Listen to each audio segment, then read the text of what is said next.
Hey, folks, and welcome to another episode of 8 News Real Talk.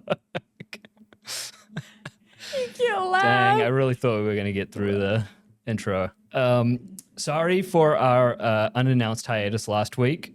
We were recording our holiday Thanksgiving special, which will be running on Thanksgiving Day at noon on Channel 8 and also on WIC Plus. 3-hour historic musical epic. No. I cannot get this to stand up. Check it out. Check it out if you want to hear our top 5 picks for best holiday movies. But today, we're obviously talking about sentimental value. Frankenstein. We're talking about Rental Family today. No, we're talking about the biggest movie of the year, most likely. Wicked for Good. I think it's what it's called. Wicked 2, as Wicked the people 2. out of the loop like myself are calling it. Those not The in normies. Yeah, I mean, what is it? How do we introduce Wicked? It doesn't really need any introduction. Famous stage play musical, famous book originally, then a Broadway musical. Last year we had the first part of this 2-part film series, adapting it into film, directed by John M. Chu, and starring Ariana Grande and Cynthia Erivo. Thank you. And Jeff Goldblum and Michelle Yeoh and Jonathan Bailey. Yes. Big cast. A very stacked cast of differing levels of singing ability. Well, yeah, we'll get into Get to that. We'll definitely get into that. But I know you were a huge fan of the first film. What did you think of the second one? Bad. Oh, no. Bad. It was bad movie. Bad. Look, I'm just a musical fan. Yeah. Through and through. And so I enjoyed the first part. I think they did a really good job of bringing the first act to life. And notoriously, the second act kind of drops off just in general, even in the musical, the original musical.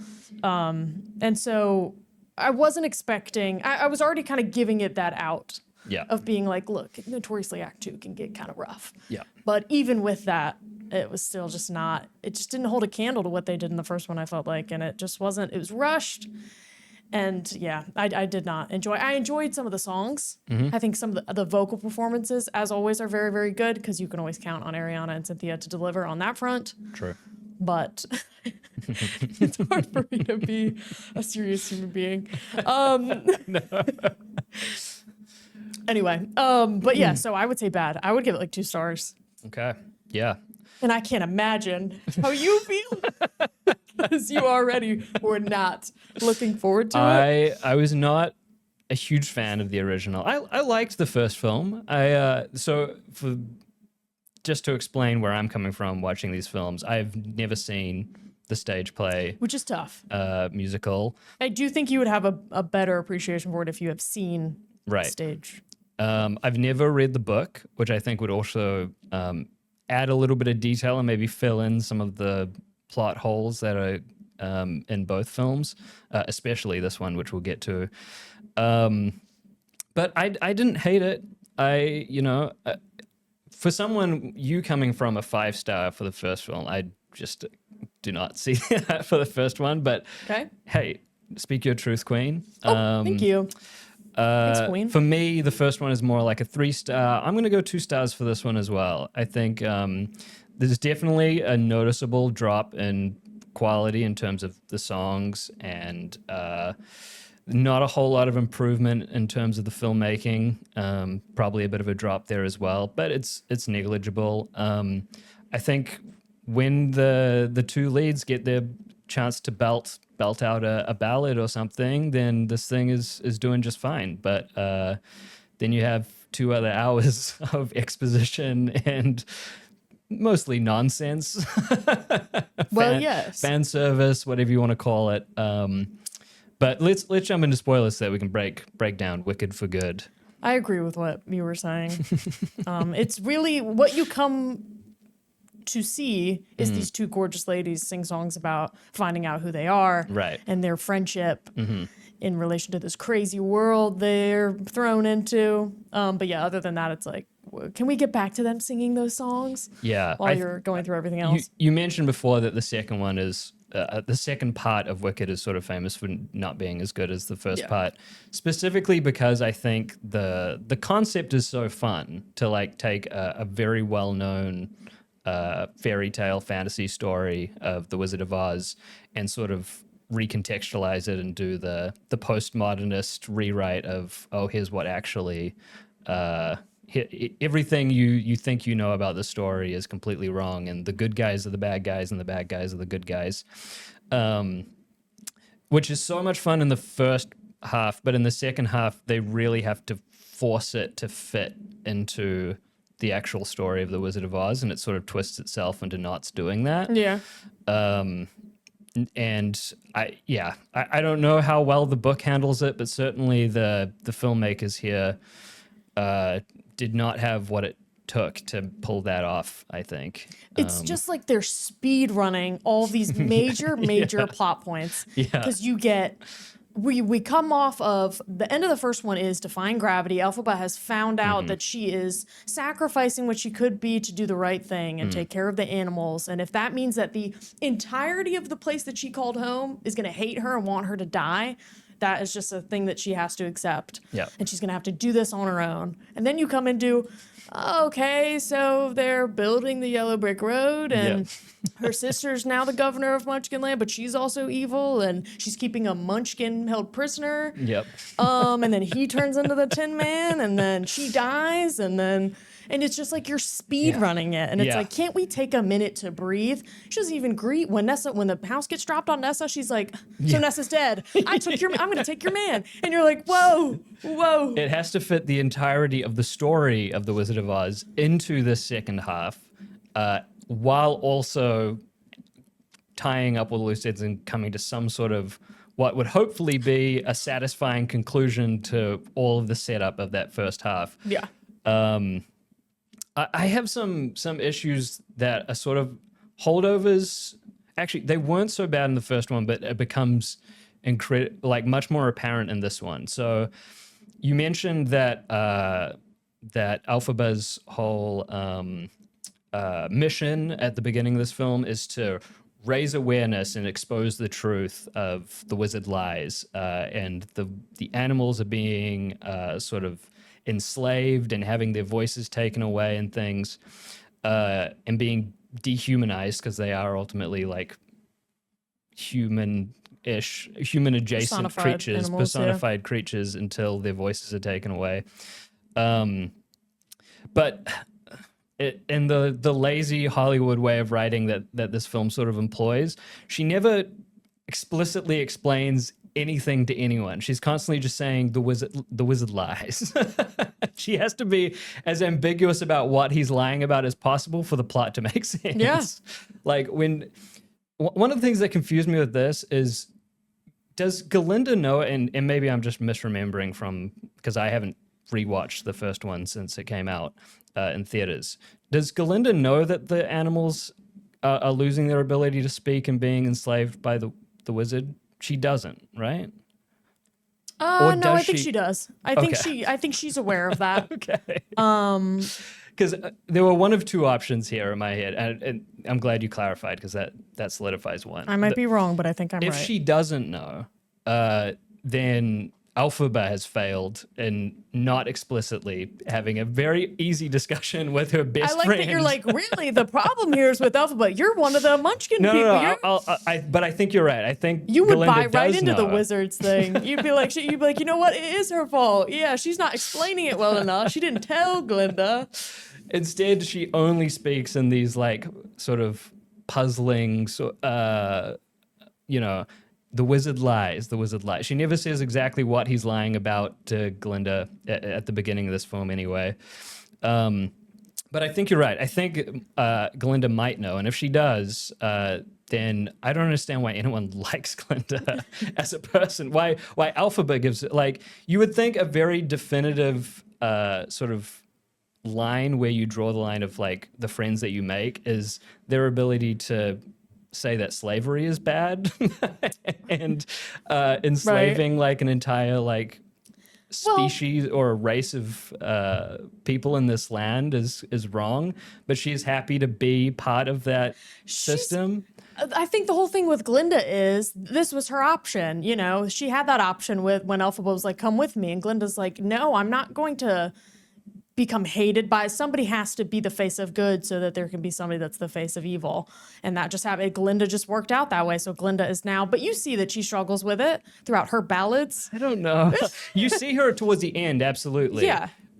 Way too late, by the way. But she's saying, but yes, but she does eventually get there. That's what the whole thing of Wonderful, that song is about, where it's like, even if you wanted to tell all these people that the wizard's a liar, they're not going to believe you. Yeah. So you have to be strategic about how you're going to. Well, they're definitely not going to out. believe you if you just keep saying he lies without specifying what is actually happening.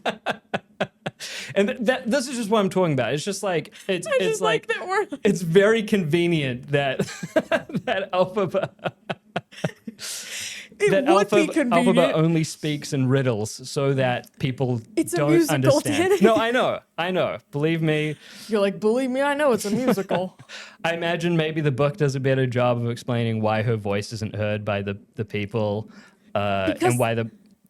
Because everybody wants her to die. They think she's the reason that all of this is happening. They think she's the reason that the animals aren't doing what they're supposed to and the monkeys fly. And because they put all that. So why would they believe anything that I get what you're saying, though. Yeah. She doesn't even say it is a problem. Like, you get what I'm saying. It's not even a question of they don't believe her. She never says to anyone, they're taking the voices away from the animals and enslaving them. Everyone can see. She's not, though. She's writing smoke signals in the sky saying Oz lies. What the else wizard is she lies. supposed to do? If she flew in and tried to say anything, they would kill her.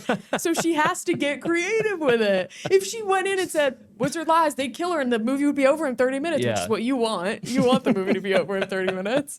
Like these little plot contrivances that you... I mean, look, I'm not usually the plot hole guy. I usually I really do. I believe like a suspension of disbelief and an understanding that like stories have to go somewhere and not everything can be as logical. Characters don't always have to make entirely logical decisions. Just because your tinfoil hat has been replaced by a tiara doesn't mean that you're not. No, I'm just kidding. I think just in this case, when it applies to the characters and their entire motivation, we just don't really see Elphaba do anything except for write smoke in the sky. And as steal her way Glinda's husband away from her. She does have time to do that. Yeah. She does have time and energy to steal Fiero away from Glinda. Which, again, I don't feel bad for Glinda in that situation at all because she's a terrible person endorsing an evil system. Glinda is not a terrible person. She clearly is. And I know I'm dressed as her right now. I don't know what you're talking about. I just like that you're like, yeah, the movie was okay. Elphaba could have, and Glinda's really a bad person because you obviously have some very strong feelings about this film. I do. I mean, I want to be invested in these characters because I really like the way it set things up at the end of the first one, and I don't think it pays off anything that it's setting up. It goes in a completely different direction and just sort of treads water until it finally 2 hours in gets to Glinda having her epiphany moment and becoming the good guy when it's convenient to the plot, The ending felt a little unearned. I would say so. And then it cuts to, you have these beautiful, beautiful vocal performances, and it cuts to Michelle Yeoh being like, la da da, ba da ba. And I love Michelle Yeoh. I think she's a very, very talented performer. She should not have been in these movies at all. Should have been Hannah Waddingham or really anybody else that can sing. And I love Jeff Goldblum, but he can't really sing either. No, but he gets away with it because he's got the ragtime carnival song. He can wash over it with a bit of charisma, and they give him lots of visual tricks to do. Yeah. I really like that number actually. Wonderful. There's a handful of good songs in this. What are your top numbers? It would be that. It would be the No Good Deed Goes Unpunished, obviously, and That might be it. You didn't like For Good, the end? Oh yeah, and For Good. Yeah, sure. Thank goodness. What about the one where she sings to all the? Well, you already hate Glinda, I so didn't you're like like that one. song doesn't make sense because she's not good. Glinda the good, Yeah. more like Glinda the supports slavery. Am I wrong? Am I wrong? Am I wrong? Someone in the comments let us know Sound if off. I'm wrong. He is wrong. I'm not wrong. I didn't realize this was going to be such. I'm like, okay, I could have just sat here and torn apart like the filmmaking Yeah. failures, like, oh, it's like how Which you're about washed to out do. it. You're like, I could just sit here and tear apart the I wanted to filmmaking. grapple with the actual story a little Yeah. bit and give it like its due, because if that had worked, if I had bought into like all of the character motivations and the decisions they made and the conflicting sort of like mistakes they're making throughout the way, Yeah. then I could, excuse a lot of the failures of the filmmaking. But anyway, that didn't work for me. So here we are, like complaining about how washed out everything looks, how Johnny M. Chu is obsessed with shooting musical numbers in close up for some reason and cutting way too much instead of just letting the performances speak for themselves. Like if you're gonna He had make to a take a breath, musical, y'all. if you're He's gonna out make of a breath. musical and you've got all of these extras doing this like really incredibly planned out choreography, like can't we see it? Can't we zoom out a little bit and just Say it. absorb it all Let in him speak. for the people in the back? You're making some fantastic points. Um, And I do want to yeah. clarify. and that was a problem with the first one too, to Yeah. be fair. Yeah. I still cried at this. I still cried at For Good when they sang For Good at the end. Yeah, I still shed a tear. My partner, her eyes watered, and I said, "Did it get to you?" And she said, "No, I think the visuals were like making my eyes like just water." I love Madeline Because so it was much. too bright in the daylight scenes and like way too dark in the night scenes, and Oh, are you crying, Madeline? No, it just looks so flashing, bad. flashing lights and the cuts, and oh my goodness, Good for her. yeah, I support that so much. yeah. Yeah. Okay. Well, Yeah, I mean, I didn't want to go to the look. Those things were present in the original as well, I think. But because you were buying into the emotional story and the characters more in the first one, it made it for a better film. This one doesn't have that. I mean, if while I'm doing the plot hole thing, this please? bothers me much less. But this is an example of like the type of plot holes that I can forgive. Like, how does Glinda know to go to the castle? Know to go to Ferrero? Is it Ferrero Rocher? okay. Whoa. Now you're being disrespectful because you know his name is Fiero. I said it I did 5 not minutes know ago. it was Fiero. I did I swear I thought it was Ferrero. You coming in? You went, how did she know to go? What is his name? Ferrero Rocher? Like, it's one thing that Alphaba Fiero. knows where Fiero's castle is. He's doing it on purpose. I am not, I swear. I'm just bad at pronouncing names. Hold on one Elphaba? clock tick, all right? Whoa, the clock tick thing was annoying. They kept saying They the clock did it tick. a lot. They and really then, went and then to at that. the end, Glinda was like, see you in a sec. And I It's was the like, equivalent of like Tolkien and creating an entire language for Yeah. Lord of the Rings. And they're like, we've created a language. Like people have Just to speak the vernacular. clock tick. But it's Back just to the Ferrero. one thing.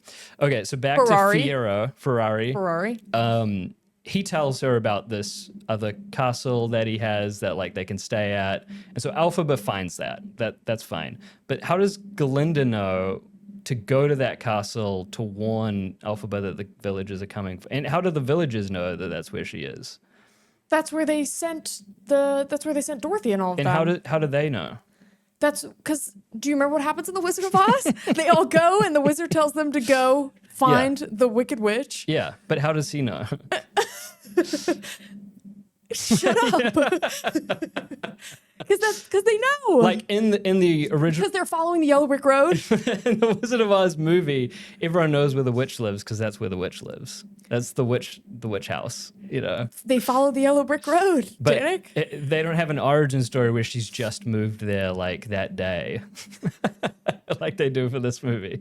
Again, this is not a real complaint. This is not something that I really care about. Guys, you listen to this. This is like those are the logical leaps in a movie that I can usually excuse. The ones that really trip me up were just character, like plot holes that affect character motivations. I will That's say at where the it end, bothers the me. person I was watching it with was like, at the end, it's revealed that Ferrari is Scarecrow. Yes, yeah. And so my friend, who I love dearly, was like, Well, it's revealed much earlier, but sorry, yeah.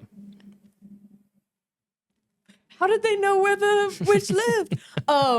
They're like, is blah, blah, blah Scarecrow? And Yeah. I said, no. Wait, so No, they didn't he's pick not. up like during the No Good Deed song that, okay. No, that's why I said when you said they reveal it much earlier. Apparently they did not. They literally cut to him like with straw growing on his arms. Okay. But they enough. said, wait, is blah, blah, blah Scarecrow? And I went, no. No, he's not.